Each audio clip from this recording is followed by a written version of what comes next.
नमस्कार दोस्तों, मैं विकास त्रिवेदी आपके अपने यूट्यूब चैनल विकास स्टडी सर्कल पर आप सभी का स्वागत करता हूं। दोस्तों, हिस्ट्री की प्रीवियस क्लास में हम लोग दिल्ली सल्तनत पर चर्चा कर रहे थे, जिसमें सबसे पहले हम लोग गुलाम वंश के बारे में हमने जानकारी प्राप्त की थी। उसके बाद कल की क्लास में हम लोगों ने खिलजी वंश पर चर्चा की थी। दोस्तों, दिल्ली सल्तनत का टाइम पीरियड हमने आपको बताया था कि 1206 ईस्वी से 1526 ईस्वी तक रहा। और जिसमें दोस्तों अगर गुलाम वंश की बात करें तो गुलाम वंश का शासन 1206 ईस्वी से 1290 ईस्वी तक रहा। और गुलाम वंश का दोस्तों संस्थापक हमने आपको बताया था कि कुतुबुद्दीन ऐबक था। और उसके बाद दोस्तों दिल्ली सल्तनत पर दूसरा वंश आया खिलजी वंश। और खिलजी वंश में हमने आपको बताया था कि खिलजी वंश का अगर टाइम पीरियड की बात करें दोस्तों तो इसका टाइम पीरियड 1290 ईस्वी से 1320 ईस्वी तक रहा। और खिलजी वंश का संस्थापक जलालुद्दीन फिरोज खिलजी हुआ। और दोस्तों कल की क्लास में हमने आपको बताया था कि खिलजी वंश का अंतिम शासक खुसरो खा की हत्या करके गाजी मलिक ने एक नए वंश की स्थापना की, तुगलक वंश। तो दोस्तों आज का हमारा टॉपिक है तुगलक वंश। आज हम लोग तुगलक वंश से बनने वाले महत्वपूर्ण प्रश्नों पर चर्चा करेंगे। तो दोस्तों वीडियो को अंत तक बिना स्किप किए हुए बहुत ध्यान से देखना और वीडियो को ज़्यादा से ज़्यादा शेयर करें, लाइक करें और चैनल को सब्सक्राइब जरूर करें। दोस्तों ये तुगलक वंश हमारे एग्जाम की दृष्टि से बहुत ही महत्वपूर्ण है। तो दोस्तों वीडियो के साथ अंत तक बने रहिएगा। शुरू करते हैं आज का अपना चैप्टर तुगलक वंश। दोस्तों तुगलक वंश की स्थापना गाजी मलिक ने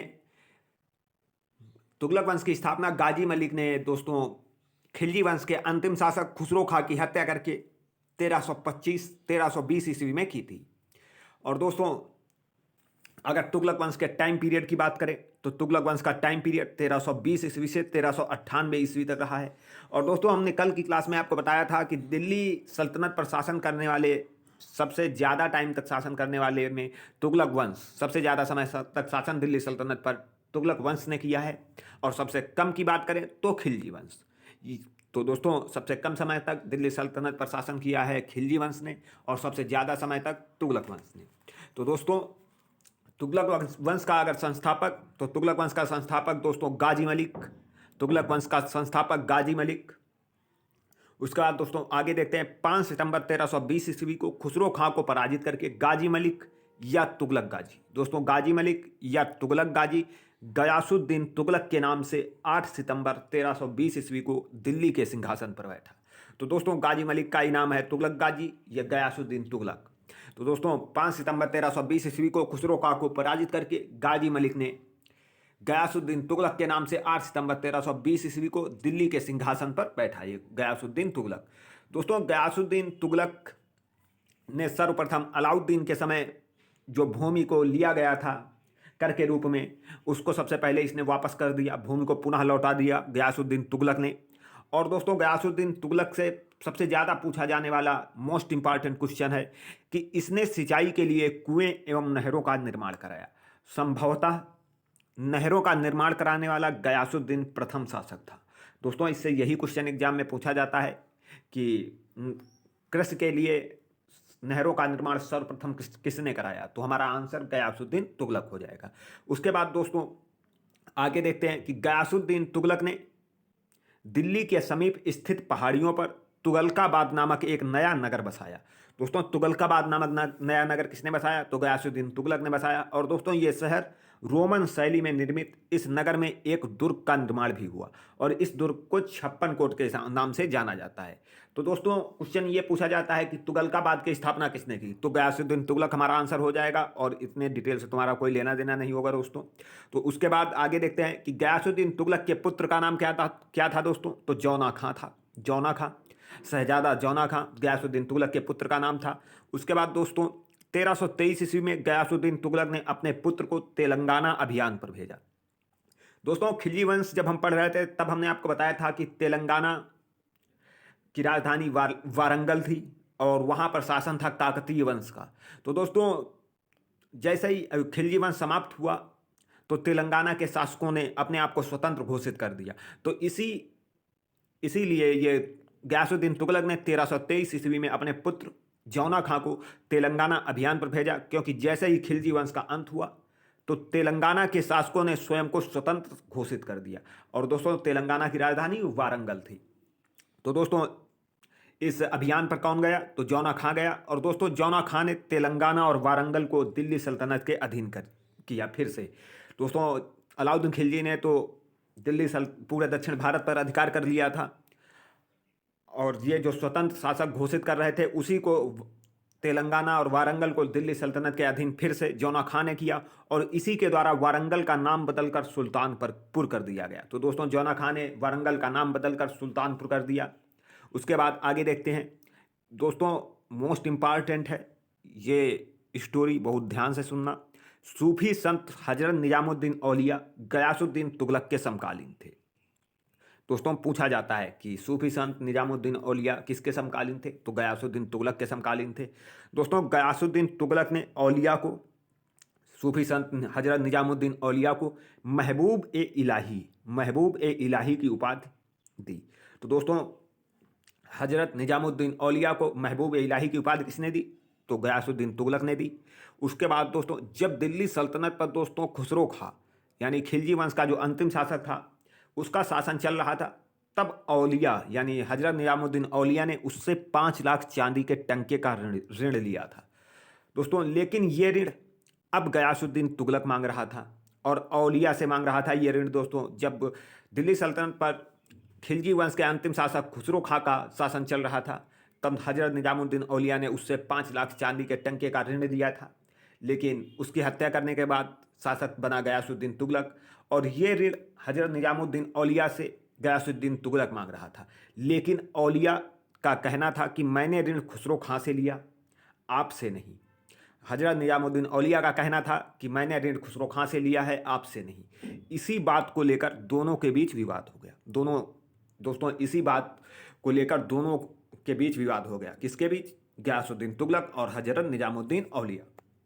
दोस्तों उसके बाद 1325 ईस्वी में बुगारा खां ने बंगाल में विद्रोह किया। दोस्तों बुगारा खां ने बंगाल में विद्रोह किया और अपने आप को बंगाल का स्वतंत्र शासक घोषित कर दिया। दोस्तों बुगारा खां ने 1325 ईस्वी में बंगाल में विद्रोह किया और अपने आप को बंगाल का स्वतंत्र शासक घोषित कर दिया।